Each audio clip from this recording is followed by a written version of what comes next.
Mari kita berdoa bersama. Bapa di surga, kami memerlukan hikmat untuk mengerti akan firman dan kehendak-Mu.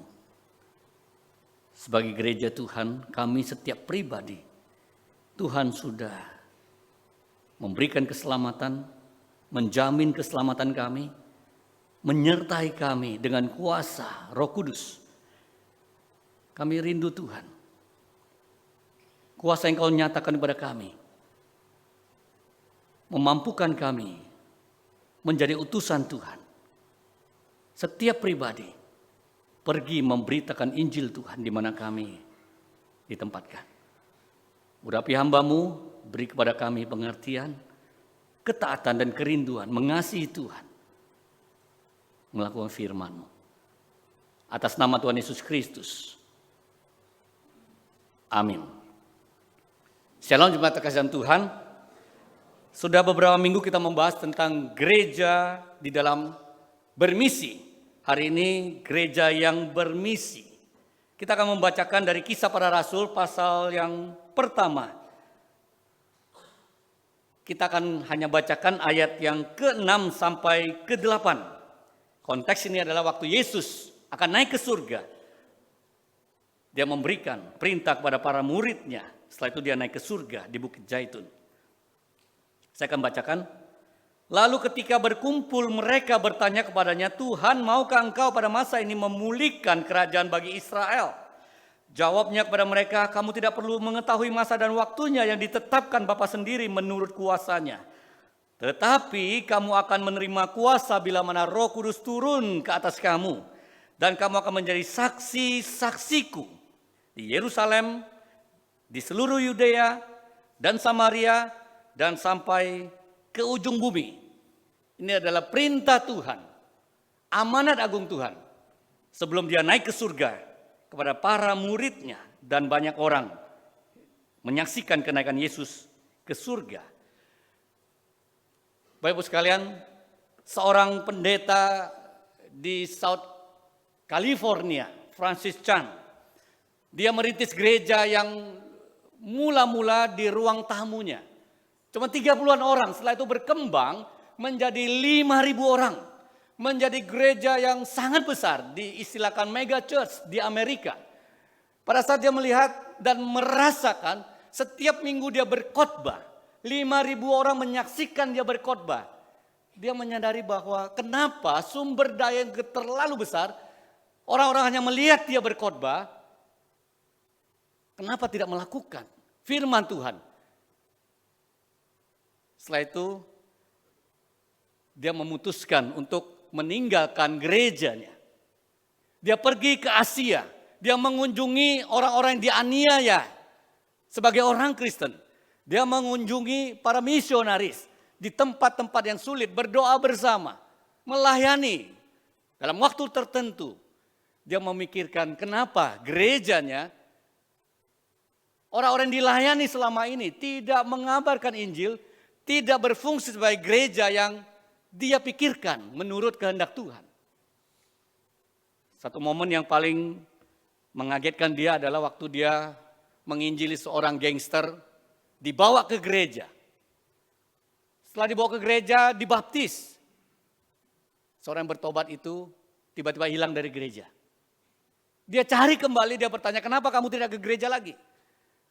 Orang itu berkata, saya di gereja tidak diterima. Saya tidak dikenal. Saya tidak merasa at home. Saya lebih diterima di kalangan gangster yang saya hidupi selama ini.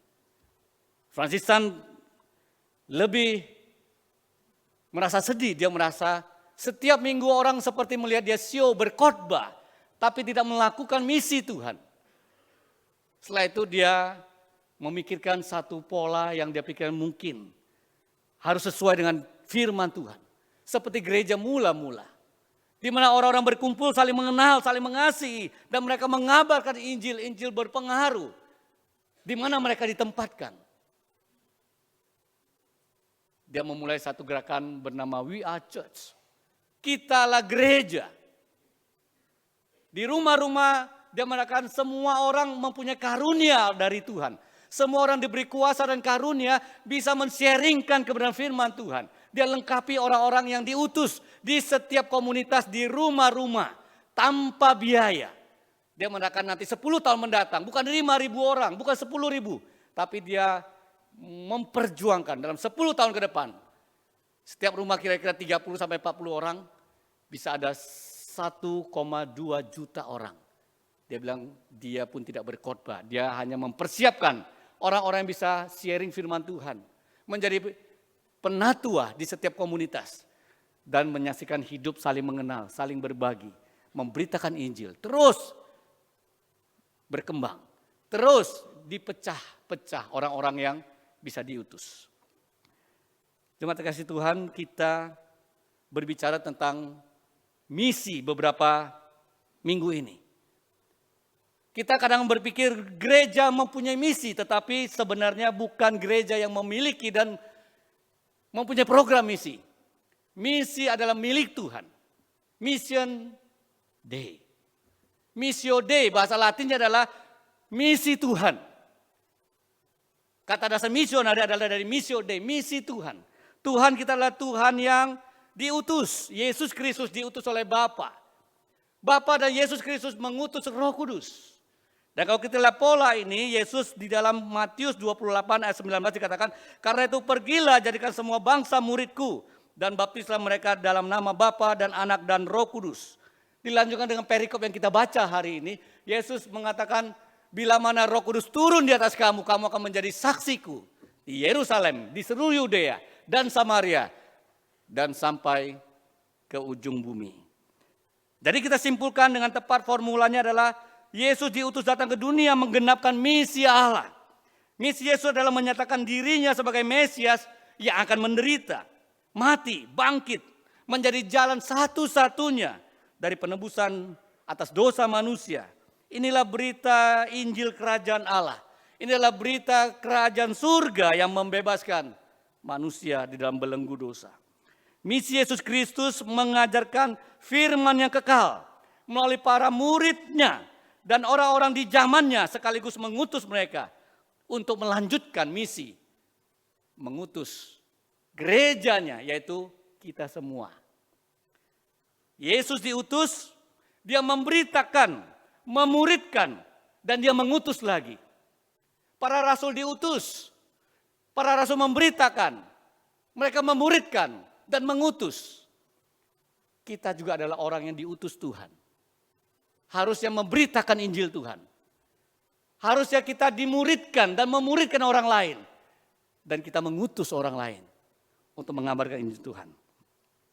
Jadi jelas sekali bahwa apa yang kita baca hari ini dimulai dari kisah dicatat oleh Lukas dalam Injilnya. Di pasal ke-24 ayat 46 dikatakan di situ bahwa berita katanya kepada mereka ada tertulis begini, Mesias harus menderita dan bangkit dari antara orang mati pada hari yang ketiga. Dan juga dengan namanya berita tentang pertobatan untuk pengampunan dosa harus diberitakan kepada segala bangsa. Mulai dari Yerusalem, kamulah saksi-saksinya dari semua ini. Setelah itu Lukas melanjutkan tulisannya di dalam kisah para rasul yang kita baca hari ini. Artinya Lukas mau mengatakan apa yang Yesus nyatakan dalam kehidupannya sebelum dia menyelesaikan Lukas pasal 24. Apa yang Yesus katakan, apa yang Yesus ajarkan. Kehidupan Yesus yang harusnya ada berita pertobatan yang harus diberitakan kepada seluruh bangsa. Dan para murid ada saksinya. Dilanjutkan sebelum Yesus naik ke surga dalam tulisannya. Diulang lagi, Yesus memberikan perintah dan memberi kuasa.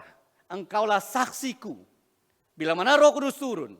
Jadi Lukas penulis kisah para rasul ini mengatakan bahwa apa yang Yesus nyatakan. Sebelum dia naik ke surga 40 hari menyatakan kepada banyak orang. Bukti bahwa dia hidup. Bukti bahwa dia adalah Mesias yang mati dan bangkit. Itu harus diberitakan. Dan para rasul adalah bertugas untuk memberitakan. Akhirnya akan membangun gereja dari misi Tuhan Yesus Kristus. Kepada para rasul. Dan sampai kepada kita hari ini. Dan Tuhan memberikan kuasa Matius 28 dikatakan, aku akan menyertai engkau dan memberi kuasa. Kisah Rasul 1 ayat 8 dikatakan, bila mana Roh Kudus turun di atas kamu, ada kuasa untuk menjadi saksi. Minta kuasa daripada Tuhan. Kita semua merasa tidak punya karunia, tapi Tuhan sudah memberikan karunia. Dan Tuhan menyertai sampai akhir zaman, itu yang Yesus katakan. Melalui Roh Kudus yang turun pada hari Pentakosta. Itulah penyataan Allah Roh Kudus turun dalam setiap hati orang percaya dan menetap selama kita hidup. Dan itu harusnya menggerakkan kita, memberanikan kita untuk menyatakan kabar baik di mana kita berada. Seorang jemaat men-sharingkan bahwa dia dipakai Tuhan di satu bank pemerintah yang dari tahun 60-an sangat diskriminasi. Dia seorang Chinese. Dia bukan agama mayoritas. Dia mulai merintis karir dari bawah. Dia diberikan hati oleh Tuhan untuk memberitakan Injil Tuhan, bersaksi. Dia minta izin untuk bisa mengadakan doa, bersekutu, mempunyai satu kekuatan untuk menjadi saksi. Dia bekerja sungguh-sungguh, dia bekerja menjadi teladan. Akhirnya dia bisa merintis kebaktian doa. Dari sebagian kelompok orang jadi ratusan. Bahkan orang-orang yang belum pernah Injil, belum pernah mendengarkan Injil. Orang-orang dari agama yang lain datang bertobat. Dan itu dipertanyakan oleh pimpinan. Kenapa engkau mengadakan dan ada orang-orang lain? Inilah kuasa Tuhan, dia katakan aku minta kuasa. Dia tadinya gentar, tapi Tuhan menyertai dengan kuasanya. Tuhan bekerja melalui apa yang dirintis. Melalui kerinduan mengabarkan Injil.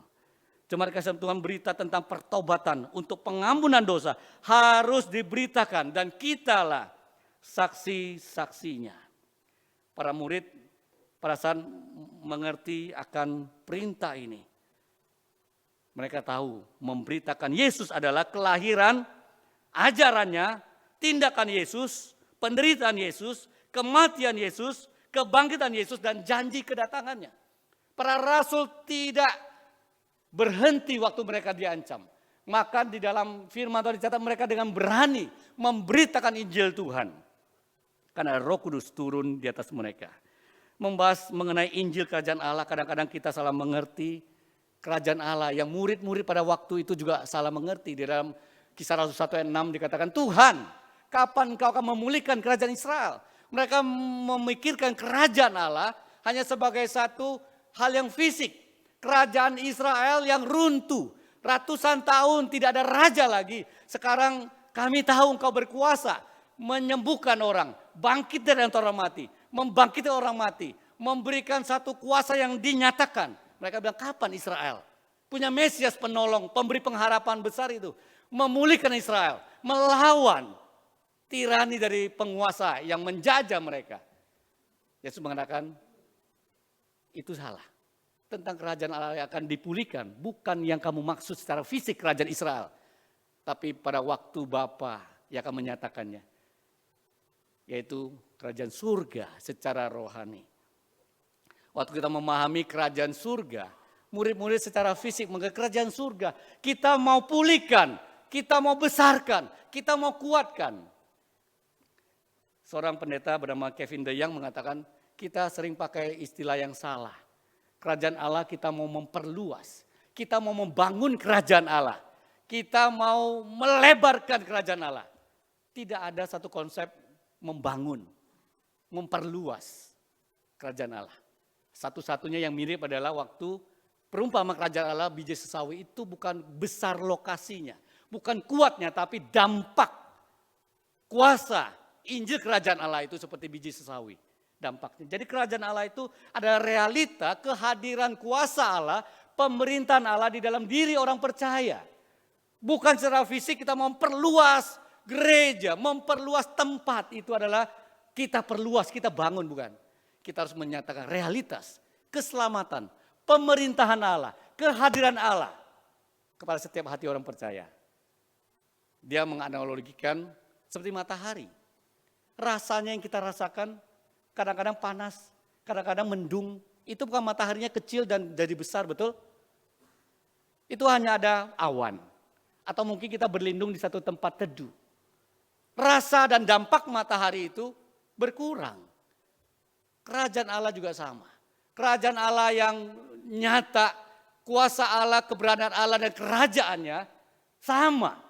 Tapi kita tidak menghadirkan, menyatakan realitas itu sehingga tidak berdampak di sekitar kita. Jadi pada saat murid-murid berkumpul, mereka masih memikirkan untuk mengeluaskan kerajaan Allah. Untuk memulihkan kerajaan secara fisik. Makanya kadang-kadang kita mungkin tidak sadar. Membesarkan, memperluas kerajaan Allah, kita anggap. Bikin pos sana sini. Tapi hatinya tidak menghadirkan kerajaan Allah dan hati misi memenangkan jiwa-jiwa. Apakah kita utus orang? Kita ke tempat yang memang belum ada orang percaya. Kurang banyak orang yang kemarin dikhotbahkan minggu lalu. Mereka telinganya tertutup. Mereka telinganya sengaja menutup telinga untuk Injil. Mereka menolak Injil Tuhan. Di situ sulit, di sekitar kita. Di sekitar kota Jakarta. Banyak kota-kota yang belum membuka diri walaupun Injil gampang aksesnya. Tapi kita tidak berebut. Kita tidak ramai-ramai fokus untuk pergi walaupun susah. Kita cari tempat yang gampang. Banyak gereja cari tempat gampang. Dari anak jemaat yang bekerja di Agung Sedayu, dia ceritakan, ada 8 sinode besar. Mau bertemu dengan pimpinan, minta beli tanah di PIK 2. PIK 2, banyak gereja yang besar, dengan dana yang besar.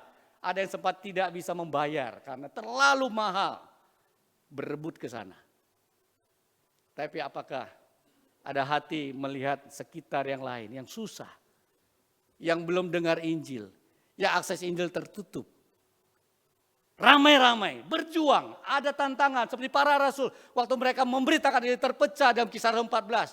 Ada orang mendukung para rasul, ada yang melawan. Mereka diancam. Tapi Injil tetap diberitakan dengan berani, dicatat di dalam Kisah Rasul pasal 14. Dana misi kepada orang-orang yang sudah punya akses 50:1. Kepada tempat-tempat yang sulit hanya 1:50. Kita harus bertanya apakah misi gereja bermisi, kita semua bermisi, kita mau fokus. Orang ini belum percaya, orang ini belum dengar Injil, orang ini belum pernah tahu siapa Yesus Kristus. Dan kita lebih fokus ke situ. Bukan berarti kita tidak boleh merintis satu tempat. Tapi kalau pemahaman kita harus bangun organisasi saya. Harus bangun nama gereja tertentu. Banyak gereja berlomba-lomba di tempat yang begitu potensi. Dengan sumber daya. Ujung-ujungnya kepada sumber daya keuangan. Kepada tempat-tempat yang susah. Tempat-tempat yang sulit. Gereja-gereja tidak berebut, tidak greget. Ayo kita, walaupun susah, kita berjuang. Masih ada 7.000 kelompok manusia di dunia ini yang belum pernah dengar Injil Tuhan dan belum terjangkau. Pendeta Mevang men-sharingkan ada 17.000 seluruh dunia. Ada 7.000 orang belum terjangkau. Itu 3 miliar dari 8 miliar manusia. 3 miliar belum terjangkau. Dan 3 miliar itu rasionya cuma 1% untuk usaha mengabarkan Injil ke situ. Itulah kenyataan pada hari ini. Di sekitar kita sebenarnya ada orang yang masih tertutup. 17 Agustus yang lalu saya dengan G.I. Susanti dengan Pak Handri pergi ke Baduy Dalam. Ada satu desa Kenekes, ada 2 desa Baduy Dalam. Ada beberapa rekan dia melayani bersama, dia undang orang GKY. Ya, lembaga pelayanan misi ini mengundang untuk mengadakan bakti sosial, tapi kita mau menginjili di situ. Di sana waktu kami foto itu batas terakhir ke lewat jembatan yang di belakang itu tidak boleh foto lagi. Rahasia. Karena Baduy Dalam tidak boleh orang pakai elektronik, tidak ada listrik, tidak ada media apapun. Tidak ada rumah sakit, tidak ada polisi, tidak ada lurah, tidak ada RT, tidak ada semua itu. Tanggalan pun mereka nggak tahu. Lahirnya kapan mereka nggak tahu. Ada beberapa yang bisa bahasa Indonesia yang sering berkomunikasi. Ini waktu keluar mereka menjemput karena sudah menjadi wisata. Saya foto bersama dengan dia. Saya pikir aduh udah foto ya. Di dalam ya nggak boleh foto. Di luar kan bebas kan. Ada banyak tamu yang lain juga mau wisata ke situ. Saya pikir wah nanti memang kan dia nggak boleh. Kalau dia ketahuan sama kepala sukunya atau ketua adatnya bisa dihukum nggak ya dia ya. Karena tetap ada hukuman. Kalau mereka pakai teknologi yang di luar. Saya pikir ya nggak mungkin lah ya. Ketua adatnya nggak boleh lihat handphone ya. Dari mana dia bisa lihat? Oh ya udah nggak apa-apa lah ya. Memang di luar kan nggak boleh nggak apa-apa kalau ada ambil foto di luar. Di luar rekan yang mengadakan misi ini sudah ada bimbel setiap bulan 1 kali. Saya ketemu Pak Ayadi ini, saya ke rumahnya sengaja mendekatkan diri kepada dia. Rumahnya di mana? Oh dekat sama ketua adat. Ayo saya mau pergi ngobrol sama dia. Saya ceritakan Injil. Saya tanya, kan ada yang bilang, ini kok setiap rumah ada tanda silang putih ya? Apa itu? Ada kayak salib putih. Itu tanda apa sih? Pertama dia bilang, nggak boleh cerita. Itu nggak boleh tahu. Itu rahasia, saya juga nggak tahu. Loh, saya udah dengar cerita itu ada artinya. Itu didoakan oleh dukun untuk maksud tertentu. Ternyata setiap rumah baru mereka mau masuk, itu harus didoakan oleh dukun ya atau ketua begitu ya. Sebelum masuk mereka bikin rumah, misal komunitas itu 20-30 rumah dalam 3 hari harus jadi. Saya pikir-pikir, kayak Yesus bangkit hari ketiga ya. Harus masuk ke rumah 20 mereka, semua rumah itu dirobohkan yang sudah tua, mereka bangun rame-rame, harus jadi 3 hari, harus masuk ke dalamnya. Jadi nggak jadi 3 hari harus masuk. Setelah didoakan rumah baru, mereka harus tanda silang putih. Ada yang cerita katanya ya, saya dengar dari tim, ada yang katanya cerita ini, ada kisah kematian yang serem di salib putih itu, di palang putih itu. Nah setelah saya ceritakan Injil, dia katakan kita masing-masing punya keyakinan, nggak usah khawatir di situ ya. Khawatirnya kalau kita melanggar adat aja ya, ambil foto, hati-hati ya. Karena yang sana umur 3 aja nih, jalan-jalan pakai golok loh. Anak umur 3 pakai golok, makan mangga pakai golok, dia potong sendiri umur 3, kecil. Baru belajar jalan, pakai golok, potong mangga, golok dia potong makan sendiri. Dari kecil mereka sudah dibiarin. Nggak ada odol, nggak ada sabun, nggak ada semua lah pokoknya. Di situ mereka dikumpulkan suruh nyanyi itu, ada tim yang nyanyi lagu sekolah minggu, bebas. Karena apa? Memang nggak ada agama situ. Agama mereka adalah adat istiadat. Mereka ditutup oleh adat, tidak boleh ada iman yang lain. Kecuali taat kepada tradisi leluhur. Tidak boleh pakai semua kemajuan teknologi. Nggak boleh pakai teknologi apapun. Dia bilang saya pernah ke Bandung. Loh gimana caranya Pak Ayadi? Ya dia dikasih alamat. Dia jalan, tanya orang semua di mana. Dia kan baca juga susah kan ya. 5 hari katanya dia ke Bandung. Lain kali kalau saya ke sana saya ajak ke Jakarta ya. Berapa hari kira-kira dia jalan? Karena nggak boleh, dia nggak boleh, harus jalan kaki. Tuh kakinya aja tuh ya, 1 kaki ayam, 1 kaki jepit ya. Dia nggak boleh pakai sendal pun nggak boleh. Bapak sekalian itulah satu kerinduan. Bagaimana kita menjangkau orang-orang yang memang sulit. Apa misi gereja Tuhan? Kevin DeYoung mengatakan misi sering diartikan terlalu sempit. Misi adalah bagaimana ada satu acara, berapa orang angkat tangan, berapa orang yang mengambil tekad. Seperti itu saja, terlalu sempit katanya.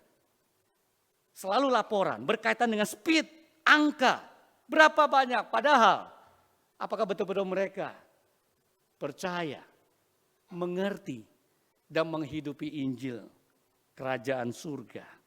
Misi juga dikatakan jangan terlalu luas. Mencari air bersih di Afrika. Memberikan makan di tempat yang jauh yang susah. Melayani dengan bakti sosial saja. Kevin DeYoung maka itu bukan misi. Misi adalah harusnya memberitakan kerajaan Allah. Dan hanya dilakukan oleh gereja. Siapa yang akan melakukan misi?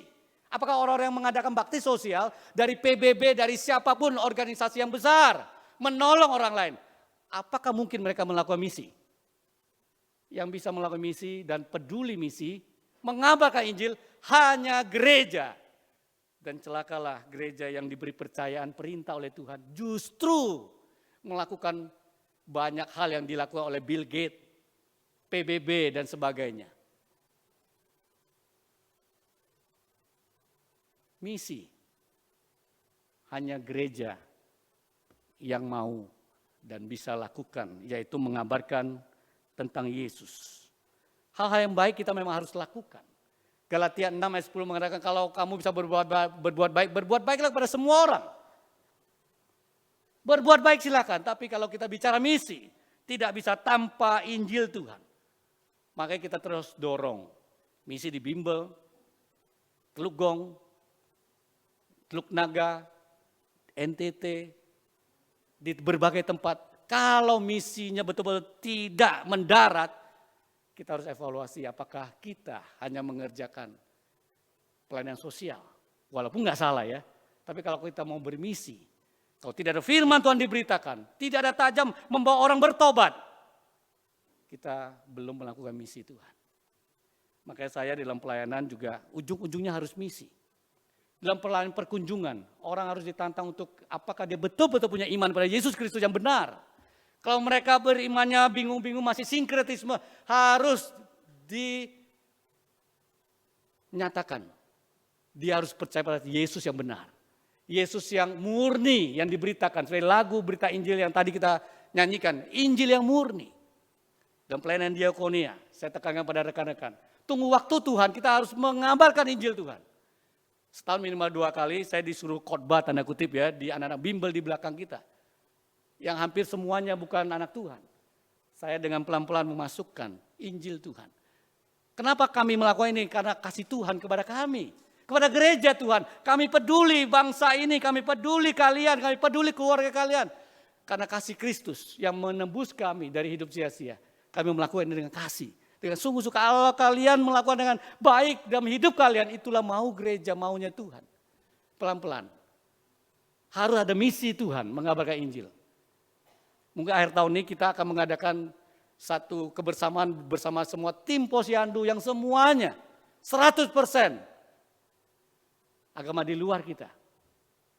Kita akan sharingkan dengan step by step kabar Yesus Kristus mengasihi manusia berdosa. Seluruh pelayanan gereja harus ujungnya Injil. Setiap komisi, setiap yang melayani, waktu mereka melayani, apakah mereka melayani Yesus dengan betul? Apakah mereka mempunyai Injil yang menghidupi pelayanan mereka? Kalau tidak, kita akan menjadi aktivitas-aktivitas yang buang energi dan tidak menjadi fokus kepada perintah Yesus Kristus. Kevin DeYoung mengatakan minimal ada 3 kriteria dan pemberitaan Injil yang harus gereja fokus. Yang pertama harus ada petobatan baru. Ada petobat-petobat baru. Ada satu fokus mengabarkan Yesus yang mengubah kehidupan. Yang kedua adalah ada komunitas yang baru. Kehidupan manusia baru di dalam pengajaran Injil Kristus. Itu harus. Yang ketiga dia katakan ada pertumbuhan rohani di dalam jemaat Tuhan. Artinya diutuslah penatua, diutuslah orang yang bisa melayani mereka. Supaya mereka bertumbuh dalam satu gereja Tuhan yang memang Tuhan perintahkan. Semua yang bertobat harus menjadi gereja secara pribadi. Dan menjadi satu gereja yang akan juga mengutus orang lain. Penekanan satu kontinuitas ini penting dalam berita Injil. Paul Washer yang bergumul dengan pelayanan misionari. Dia mengatakan saya tidak tergugah oleh banyak anak muda yang angkat tangan mau ke ladang misi, yang mau berkorban bagi Tuhan, yang mau menyerahkan diri tetapi mereka tidak mengerti akan firman Tuhan dan Injil yang sejati. Dia bilang jangan, kamu akan merusak pekabaran Injil. Tuhan mau misinya adalah membangun gereja yang sejati. Tidak hanya Injil, mereka nggak mengerti kebenaran. Dia bilang pengutusan dari Yesus Kristus sangat theological, sangat doktrinal. Kenapa Yesus memberitakan kerajaan surga, mendirikan gereja, dan mengutus lagi. Nggak boleh sembarangan. Karena dia mengatakan setiap misioner diutus minimal harus menjadi kriteria minimal seperti kriteria para penatua yang sungguh-sungguh hidupnya bergumul untuk firman Tuhan. Hatinya berkobar untuk firman Tuhan, bukan praktis saja. Sekali lagi Yesus mengatakan, seperti Bapa mengutus aku, sekarang aku juga mengutus kamu. Dalam Yohanes ditulis seperti ini. Seperti Bapa mengutus aku, demikian aku mengutus kamu. Yesus diutus. Dan Yesus mengutus. Setiap kita adalah misionari. Setiap kita adalah misionari. Missional Church, apa itu? Sekarang ini ada satu gerakan Missional Church di Amerika atau beberapa tempat. Tapi sayangnya mereka hanya sebagian mengarah Missional Church ini adalah kita kumpul di rumah menjadi saksi, mengabarkan Injil, hidup betul-betul menjadi satu gereja yang punya persekutuan yang indah. Menginjili tetangga. Komunitas di sana kan lebih gampang begitu ya. Tapi mereka ada juga yang mengatakan kita nggak perlu gereja induk. Tapi ada juga mereka setelah menginjili. Menjadi gereja-gereja yang mengabarkan Injil di mana mereka tempat tinggal mereka menjangkau tetangga. Mereka hidup bergaul. Mereka berbagi hidup sehari-hari. Mereka bersekutu men-sharingkan firman Tuhan. Dan mereka terus menjangkau, membawa mereka juga hari Minggu ke gereja. Itu yang harus menjadi satu gerakan gereja misional atau misioner, gereja yang misioner. Semua jemaat punya hati misi menjangkau. Dalam gereja yang didirikan oleh Timothy Keller di New York, dia mengutus seorang misionari ke Berlin, ke Jerman yang sudah banyak ateis. Banyak orang meninggalkan Tuhan, gereja kosong. Anak muda ini dikirim dan dia mengatakan gereja misional harusnya seperti itu. Anak muda ini concern pada kota itu. Kehidupan kota yang berdosa, kehidupan kota yang penuh ketidakadilan, pergumulan orang-orang di dalam kehidupan mereka yang tidak ada jawaban, tidak ada tujuan. Dia ketemu dengan satu orang. Waktu dia memberi kesaksian setelah bertobat, dia ketemu dengan misionari ini, dia berkata, kenapa kamu bacanya sama dengan saya? Kamu peduli dengan kota saya, kok sama dengan saya ya? Kan orang Kristen beda dengan saya. Kalian berbeda. Setelah dia sadar, dia mengatakan, ternyata kamu sama saya, peduli yang tidak adil. Peduli satu pergumulan hidup orang sehari-hari. Kalau kamu sama dengan saya, berarti saya juga bisa sama dengan kamu jadi orang Kristen, percaya Yesus. Dulu saya nggak bisa. Dulu saya anggap orang-orang yang jauh. Bahasa kita sebagai gereja Injili kadang-kadang kita terlalu menyudutkan. Kita undang orang ke rumah kita. Kita undang kita menjadi kelompok. Kita bilang, lu nggak bisa begitu. 2 minggu lalu besuk di satu jemaat Tuhan.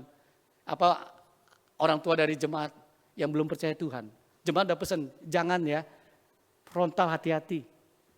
Papa saya belum percaya Tuhan. Dia sangat kokoh di dalam agamanya. Saya bilang, iya, saya pesan sama tim. Waktu ke sana, cerita. Dia mulai buka pintu. Tapi dia bilang, dulu ada teman saya langsung ke rumah saya bilang, ini nggak boleh, ini ada berhala, ini setan nih. Dia bilang, lu keluar, nggak boleh ke rumah saya sampai hari ini. Waktu kita ke sana, malah dia terbuka. Dia bilang, oh kami nggak ada agama di sono, di Belitung, di Bangka, pedalaman, semua ada 2 toko nih katanya. Ini yang baik, ini yang jahat. Yang jahat ini keturunannya kena, ini yang baik gini. Kami baik saja. Nah saya cerita firman Tuhan dari situ. Kabar Yesus, saya bilang baik, bagus. Dosa memang ada berdampak. Tapi keselamatan bukan hanya orang baik dan sebagainya. Setelah itu dia sangat terbuka, pengen dengar. Setelah itu dia pulang, dia bilang apa? Saya punya kebun di dekat Jonggol, di Cirui atau apa namanya? Di situ ya. Cariu, ada kebun. Nanti datang ya. Setelah pulang kita dikasih kerupuk, semua tim dikasih, masing-masing 2 gitu kan. Dia senang, datang lagi ya. Mestinya bahasa kita untuk menginjili adalah kita mengerti dulu. Kita harus bersama dengan mereka. Pergumulan mereka, kehidupannya bagaimana. Kita nggak setuju bagaimana mereka hidup di dalam kungkungan. Tidak ada Injil yang membebaskan mereka. Tapi kita peduli jiwa. Mau bersahabat dengan mereka, mengasihi mereka. Menginjili bukan demi kita takut dihukum. Takut bersalah, bukan Injil itu. Injil itu adalah kerinduan Tuhan mengasihi kita. Kita mengasihi Tuhan dan kita mengasihi orang yang belum dengar Injil. Kita beritakan dengan penuh kasih. Kita step by step bukan karena takut mestinya, tapi karena kalau saya frontal, belum waktunya nanti saya nggak bisa ngomong lagi. Itu harus menjadi concern kita. Bukan takut kita bahaya. Tuhan memberi kita kuasa. Mari kita sama-sama tidak menjadi gereja yang berdiam. Gereja misional adalah gereja yang pergi. Gereja Injili seperti kita banyak kita andalkan attractive church. Bikin acara, capek, undang orang. Undangan itu kita anggap penginjilan. Tapi berapa banyak efektifnya? Berapa banyak sumber daya yang kita buang hanya mengundang? Itu nggak salah, tapi kita mengabarkan Injil. Tapi kita lupa kita adalah gereja secara pribadi, harus menjangkau. Gereja misional mereka mengatakan, sekarang enggak, kami perlengkapi setiap pribadi, setiap gereja, setiap orang Kristen. Pergi memberitakan Injil di rumah-rumahmu, di tempat kerjamu, di mana kamu berada, kamu adalah misionari yang Tuhan utus. Tidak ada seorang yang bertobat, dia tadi komunitas. Ya anggaplah ini komunitas bersepeda misalnya ya. Dia punya anggota kira-kira 50 lebih gitu. Waktu dia menjadi ketua, dia didengar, dia bergaul, dia bisa ngomong apapun. Tapi suatu hari dia bertobat, dia diajak ke gereja, dia aktif ke gereja, dia banyak kegiatan, dia menjadi pengurus, dia rapat-rapat. Dia semakin lama semakin meninggalkan komunitasnya. Semakin lama semakin tidak lagi punya komunitas. Setelah itu dia baru pikir, kenapa saya jadi orang Kristen, justru saya menjauhi diri dari orang-orang yang belum mendengar Injil.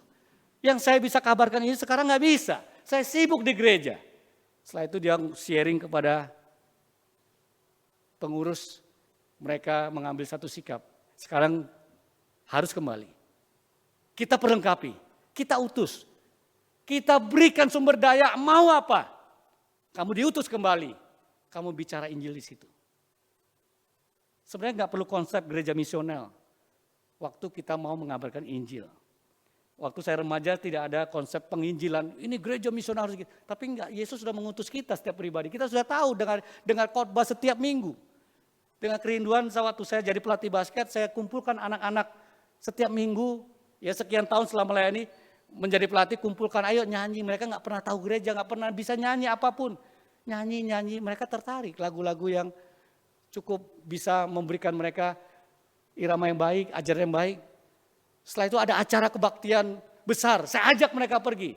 Panitia sediakan bus, kita pergi. Satu persatu Tuhan dengan kuasa penyertaannya. Satu persatu yang tadi, saya sekolah ini, agama ini, saya enggak. Satu persatu. Tuhan bangkitkan, menjadi manusia baru. Bahkan gereja mengutus para remaja. Datang setiap hari Kamis, berkelompok kecil sama beberapa kelompok. Yang pria, yang wanita. Saya geleng-geleng kepala. Setelah saya masuk sekolah teologi, saya melihat Tuhan terus bekerja melalui orang-orang yang sudah dimenangkan.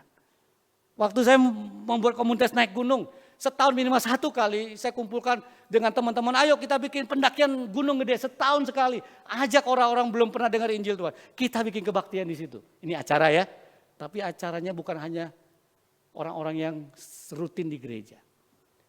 Tapi orang belum pernah dengar Injil. Mereka di tempat kerjaan gak ada yang memberitakan Injil. Anak-anak muda ini, mereka mau memberitakan Injil. Gereja misional adalah gereja yang betul-betul kita sendiri sebagai misionari harus melengkapi mereka. Kesimpulannya Bapak Ibu sekalian, Tuhan mempunyai misi. Misi gereja adalah misi Tuhan sesuai kehendaknya. Yang kedua, Tuhan menyertai dengan kuasanya, memberitakan kuasa menjadi saksinya. Yang ketiga, Tuhan mengutus setiap kita, memberitakan Injilnya dan mengutus kita. Tidak mudah. Para rasul ada tantangan, ada ancaman, ada kondisi yang tidak mudah. Teman-teman sekalian yang bernyanyi tadi pagi saya tanya kondisi Gabriela yang aransemen lagu ini di tengah sakit kanker yang sudah menyebar semua, umur 27-an. Sudah lebih dari seminggu di ICU, tenggorokannya sudah dibor. Waktu dokter bilang mengatakan tinggal tunggu waktu. Gaby masih waktu kami kunjungi sebelum di ICU, dia masih dengan handphonenya. Ingat orang-orang belum percaya Tuhan. Dia mau kabarkan Injil. Di tengah sakit yang sudah, dokter sekarang bilang tunggu waktu. Dia masih aransemen lagu bulan lalu, Pak Budi latih katanya ya, di Teluk Naga. di tengah penderitaannya, dia masih bisa tulis doa Bapa kami. Dia ingat untuk mengabarkan kasih Tuhan yang dia alami kepada banyak orang. Bapak Ibu sekalian, mari kita dengan hati ikut Yesus. Yesus yang benar, Yesus yang sejati. Mengabarkan Injil Tuhan, kita hambanya Tuhan. Semua adalah hamba Tuhan. Satu lagu dari almarhum pendeta Mangapul Sagala. Waktu dia bergumul menjadi hamba Tuhan, memberitakan Injil. Dia bilang dia adalah insinyur metalurgi yang bisa di Krakatau Steel. Dia bisa menjadi direktur di satu tempat yang besar. Ada tantangan, tapi Tuhan memanggil dia. Menciptakan lagu ini sebagai satu tekad dia mengabarkan Injil Tuhan. Kita naikkan lagu ini, aku ikut Yesus untuk mengabarkan Injil Tuhan. Ikut Yesus yang sejati, ikut Yesus yang memberikan keselamatan.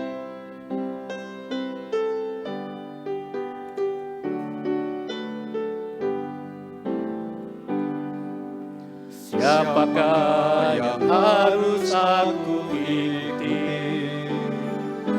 selama hidup di dunia? Apakah yang harus aku kerjakan? Yang kekal tak akan binasa. Yang kekal tak akan binasa. Aku ikut Yesus, juru selamatku. Aku ikut Yesus, Dialah Tuhanku.